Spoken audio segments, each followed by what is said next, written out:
Hello South Africa. It's Thursday, March 3, 2022, and here is a news in a minute. Ukraine invasion, SA Gov defends decision to abstain from UN vote. Despite not voting to condemn Russia for its endless attacks on Ukraine, the South African government says it remains deeply concerned by the situation unfolding in the country, as the Kremlin shows no signs of ending its offensive. The UN General Assembly voted overwhelmingly to adopt a resolution to reprimand Russia for its invasion in Ukraine on Wednesday, March 2, 2022.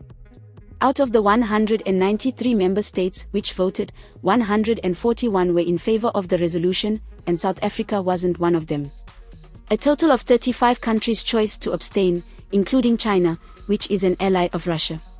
While 5, Eritrea, North Korea, Syria, Belarus and Russia, of course, were against it. In a statement issued via DIRCO, the South African government says both Ukraine and Russia need to uphold international, humanitarian and human rights law, as well as the principles of the UN Charter, including sovereignty and territorial integrity.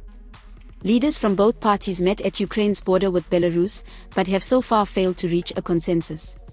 Further defending its controversial decision, South Africa says the resolution it considered does not create an environment conducive for diplomacy, dialogue and mediation. While we agree with, and support, the efforts taken by member states to bring to the attention of the international community the situation in Ukraine, SA feels that greater attention should have been paid to bringing the sides closer to dialogue. DIRCO. This is Leah for the South African.